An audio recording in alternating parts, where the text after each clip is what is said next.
The Education and Training Show on Stray Extra.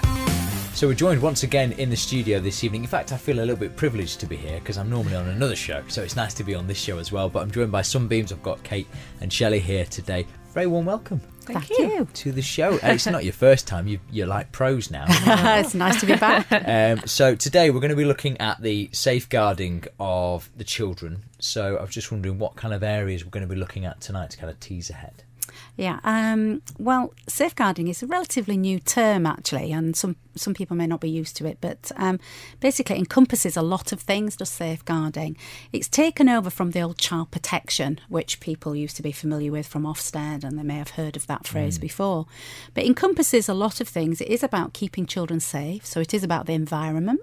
At Sunbeams, it's about risk assessments, making sure that all our toys and everything and the environment itself is not dangerous to children. It's also about recruiting the right staff and making sure that they are screened appropriately and that we interview them correctly. And that's obviously to protect children, that they're safe in that way. It's also about the systems and the policies and procedures that we have in place at Sunbeams that also protect children. That encompasses a lot of things. So that really is safeguarding in a nursery in a nutshell. So let's start with your staff then. How do you go about making sure that you are getting the right staff? What areas do you kind of go into? What kind of things are you doing to safeguard these children? Well, the first thing is we have to look at the individual staff and make sure that they're right for the job. So we start with a job specification. We then make sure that they meet that specification. They're shortlisted against that job description to make sure they've got the right experience, right qualifications. We then interview them if they reach that shortlisting stage.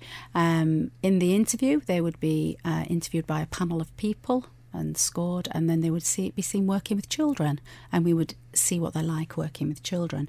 When we've gone through all that, we then do actual checks, which people would be familiar with. We would have called them before CRB. CRB, yep, I know CRB. Yeah. That's actually now changed. Yeah, to DBS clearance checks they are. Oh, right, now. okay. So What's the thinking behind the changes? Is it because it was something that everybody's been so familiar with, then to suddenly change it from CRB? Everybody knows what CRB is. So why the sudden change? I don't know, really. I think it's more. It's looking into it more. They're looking at. It's not just about criminal records checks now. It's looking at the bigger picture. We also look at the people who the members of staff live with. It looks at them as well.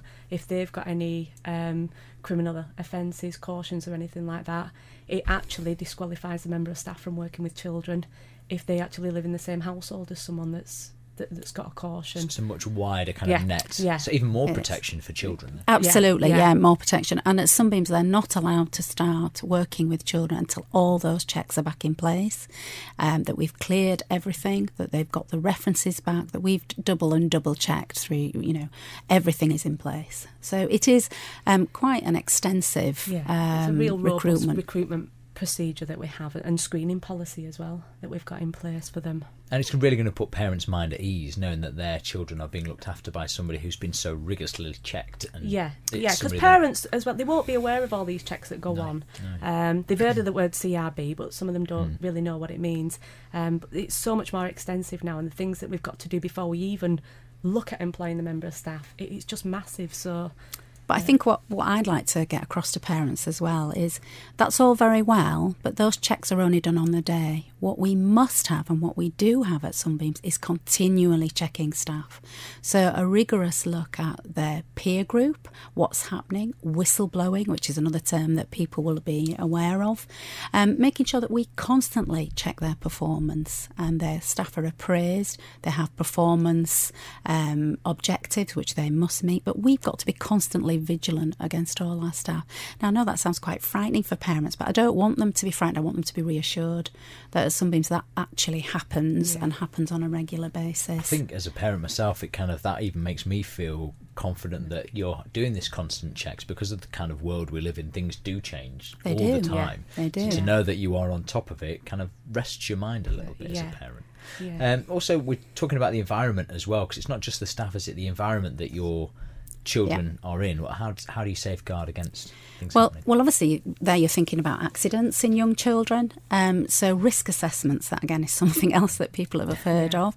It's making sure at Sunbeams they are actually screened every session, the morning session and the afternoon session. The environment is looked at. It's checked, it's signed off, any equipment is removed that becomes a danger to children. And again, making sure that policy and that procedure happens on a daily basis. If accidents do occur, we have a very good recording system. Our recording system will actually pick up any trends in accidents. So if it's a particular time of day, if it's with a particular staff member, if it's with a particular child, particular piece of equipment, and things like that. It picks up the trends there, meaning that we can look into it further and identify why that's happening, and if necessary, remove that piece of equipment or put more staff with that piece of equipment. If it's an outdoor apparatus, the staff will monitor that and supervise that with the children. And it's all about minimising the risk. I have to say accidents to children are extremely rare at Sunbeams.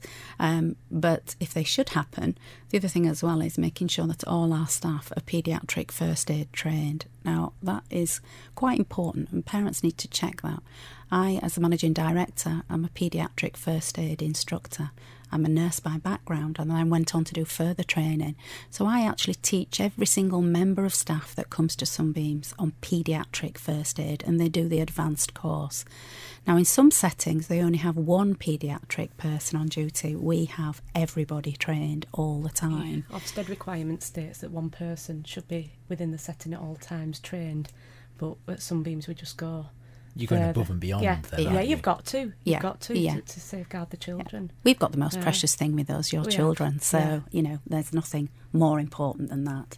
And actually, we've now extended that to parents. So we're doing first aid training, just the basics with parents to help them understand what to do if an accident should occur. Well, this is something that's been in the news recently as well, about people needing to know first aid, because you never know what's going to happen. Absolutely. So it's a benefit to the whole family as well, isn't it? It is. And that's why we've opened it to all family members. And we do that free at Sunbeams. It's just an extended thing that we do for parents. So again, keeping children safe and what we can do with the community. If we can save one child's life or one child from having a serious accident, then we've done our job. So safeguarding, can it extend to, say, the child's home then? Very much so, yes. Yeah, I mean, the things that we take, and hopefully we're letting parents know that, and we've got a very good working relationship with parents, and we're extending that wherever we can. What sort of things can, say, a parent be doing to make sure that their child at home is safeguarded as well, to take away from the nursery side of things? Well, I mean, certainly when the health visitor would visit, she would talk about safety within stairs and stair gates, keeping all poisonous medicines locked away, keeping poisonous substances like bleach in high cupboards, not just locked, because some children can actually get into cupboards quite well. So it's keeping them out of the child's reach at a high level.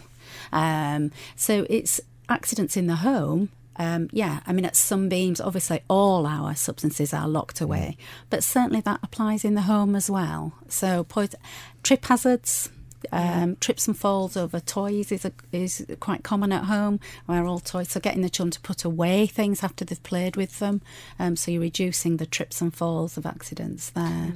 I know from what you've told me now, obviously Ofsted set a certain level, bringing it back to your nursery, but you seem to really go above and beyond this. How do you find that kind of the reaction of parents are going, oh, so you've got more than you actually need? Is it a positive reaction? Are parents really happy that you go to these lengths? It's reassurance for them, and that's what a parent wants, is that reassurance. One thing we do at Sunbeams, which is over and above, is a critical incident procedure that we have in place that Kate introduced from being a health visitor and working with the NHS. Yeah, I was an intensive care sister for many years. Now, I know that sounds really frightening. Accidents like that, very, very rarely happen at all. But what I want to be reassured is that my staff know exactly what to do. There has been incidents, and I still look at critical reviews, is that where staff have panicked in other nurseries. Now, we don't want that to happen. So what I introduced, it's been in practice now, it's called a critical incident procedure, because we don't have critical incidents at Sunbeams.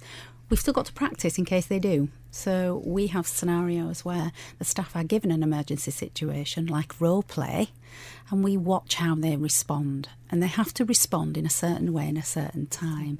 And the staff feel very reassured because they know what to do, and they actually feel very confident in handling. If a situation did happen, they would know exactly what to do.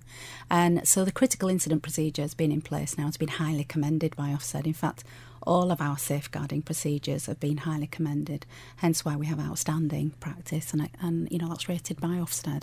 So I think they acknowledge that we do go up and above, and we've been commended for that. If somebody's listening now and they're loving what they're hearing and they're thinking, right, we'd really like to get in touch with you at Sunbeams, how would they go about doing that then? Best way is to visit our website at sunbeamsdaynursery.com, or just call into the nursery. It's an open door policy and we welcome people in. Obviously we vet everybody first type thing. We've got secure checks as people come in, but yeah, they don't need to book an appointment to come and have a look round. They just turn up and we can show people around. The best way is to get the feel for the nursery when you come in. I think it's just been really interesting to find out all these areas that you are really obviously on top of and above and beyond with all of these areas. So it must be really reassuring for any parents who are listening who are already in Sunbeams, and also for anybody who's maybe looking for the first nursery.